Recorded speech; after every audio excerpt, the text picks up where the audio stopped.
রাজনৈতিক দল আওয়ামী লীগ এবং জাতীয় পার্টির কথা বলা হচ্ছে, তাদের কার্যক্রম যখন নিষিদ্ধ হবে সেটি পরে সময়ই বলবে আসলে। সেক্ষেত্রে একটি ব্যাপার আছে যে তাদের একটি ভোট ব্যাংক নিশ্চয়ই আছে বাংলাদেশে, দল না থাকলেও সাধারণ সমর্থক আছে। সেক্ষেত্রে কি মনে হয় যে এই ভোট ব্যাংক কি একটা প্রভাব ফেলবে, বা এই ভোট কাদের দিকে যাবে আসলে?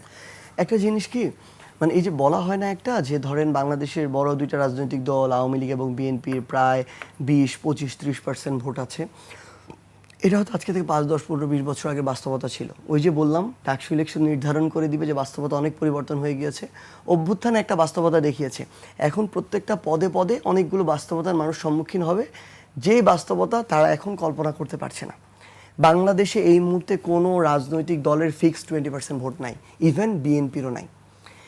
বাংলাদেশে এই যে একটা ইয়াং জেনারেশন, যাদের বয়স এখন ধরেন ভোটার তো 18 থেকে, যাদের বয়স ধরেন 18 থেকে 40, 45 মিড রেঞ্জের যারা আছে, তারা দল বা মার্কার প্রতি অন্ধ, এই সংখ্যাটা খুবই কম, খুবই সামান্য। ইভেন ধরেন এটা আমি বিএনপির ক্ষেত্রেও বলবো, জামায়াতে ইসলাম বাংলাদেশ তারা একটা আদর্শ ভিত্তিক দল। বিএনপির কথা বলছেন 25% হবে কিনা সন্দেহ? হবে না, নেভার এভার, কোনোদিন হবে না। মানে ফিক্সড ভোট 20% এটা হবে না। আমি এই মাঠ পর্যায়ে গিয়ে অনেক জিনিস মানে অবজার্ভ করা হলো আমাদের। আমরা জুলাই পদযাত্রায় 64 জেলায় গিয়েছি।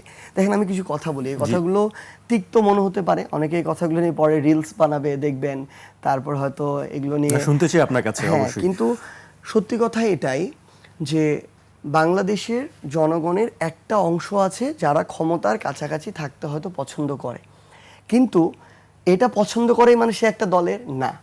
সেকেন্ড আরেকটা লেয়ার, যেই লেয়ারটা হচ্ছে যে তাদের কিছু সুযোগ সুবিধা প্রয়োজন, যারা তাদেরকে এটা হয়তো দিতে পারে তারা তাদের দিকে যায়। এটাকে আমি আমার দলের যদি মনে করি, না, এটাও একটা ভুল। থার্ড আরেকটা লেয়ার হচ্ছে নির্বাচন কেন্দ্রিক সময়ে কিছু মানুষ আছে যারা স্রোতের সাথে যায়, এটাকে যদি আমি আমার ভোট মনে করি, এটাও ভুল।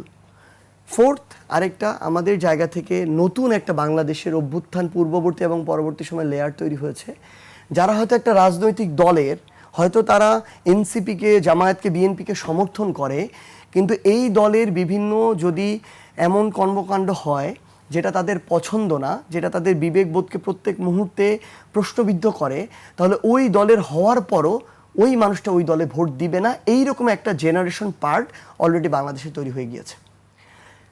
এই কারণেই আওয়ামী লীগের এত এত শুভাকাঙ্ক্ষী সমর্থন থাকার পরেও যখন এত বড়, মানে ওই জুলাই 1 থেকে শুরু করে আপনি দেখবেন যে অগাস্ট 5 পর্যন্ত আওয়ামী লীগ তার জায়গা থেকে প্রথমে ছাত্রলীগ, যুবলীগ, আওয়ামী লীগের ক্যাডারদেরকে ব্যবহার করেছে অল্প কিছু, আর কিছু যেটা ব্যবহার করেছে এটা ভাড়াটে গুন্ডা।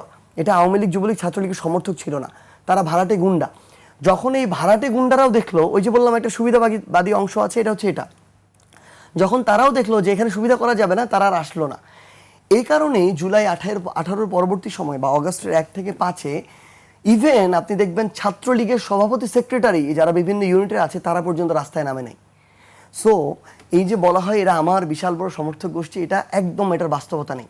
বাংলাদেশের কোনো রাজনৈতিক দলের, আমি আমার জায়গা থেকে একদম স্পষ্ট করে বিশ্বাস করি, 20% ভোট ব্যাংক ফিক্সড এখন পর্যন্ত বাংলাদেশে এই মুহূর্তে কোনো রাজনৈতিক দলের নাই। সো এই জায়গা থেকে আমি আমার জায়গা থেকে মনে করি যে বাংলাদেশের সামনের নির্বাচনে অনেক মানুষের চিন্তা ভাবনার বাইরে অনেক কিছু হওয়ার সম্ভাবনা আছে। সাধারণ মানুষ যারা আছে সমর্থক, আপনি বলছিলেন যে দলের যারা দায়িত্বশীল আছেন, নেতাকর্মী আছেন, কিন্তু সাধারণ একটা মানুষ আছেন, তারা আসলে তাদের ভোট কি নিশ্চয়ই চায় সবাই? হ্যাঁ, ওই যে কিছুদিন আগে একটা জরিপ দেখলেন যে 48.5% এখন সিদ্ধান্ত নেন না। এই সংখ্যাটা আরও বেশি হবে, কারণ অনেকে অংশগ্রহণ করেন নাই বা মতামত দেন নাই। আমার জায়গা থেকে আমার এটা মনে হয় যে সাধারণ মানুষের জাস্ট একটা অপশন প্রয়োজন, মানে এই অপশনটা একটু শক্তিশালী অপশন হতে হবে। এবং বাংলাদেশে এই মুহূর্তে আমি এটাও মনে করি যে একদম ধর্মভিত্তিক রাজনৈতিক দলের উপরে সরকারি দল হিসেবে আস্থা রাখবে, এই অবস্থাও বাংলাদেশে এখন তৈরি হয়নি। সো বাংলাদেশে মধ্যম পন্থার স্ট্রং এমন একটা দল লাগবে, যেই দলটা প্রো বাংলাদেশি, যেই দলটা যে কোনো দেশের আগ্রাসন বিরোধী, যেই দলটা তাদের জায়গা থেকে বাংলাদেশের জন্য, বাংলাদেশের মানুষের জন্য কথা বলবে এবং একটা সরকার চালাতে পারবে, ওইটুকু অ্যাবিলিটি আবার থাকতে হবে। সো এইরকম একটা রাজনৈতিক দল যদি এই নির্বাচনেও মুখোমুখি এরকম দুইটা শক্তিশালী রাজনৈতিক দল দাঁড়ায় মধ্যম পন্থার, যেটা মানুষ অনেকে স্বপ্ন দেখছে, এই স্বপ্ন বিফলে যাওয়ার অনেক সম্ভাবনা আছে।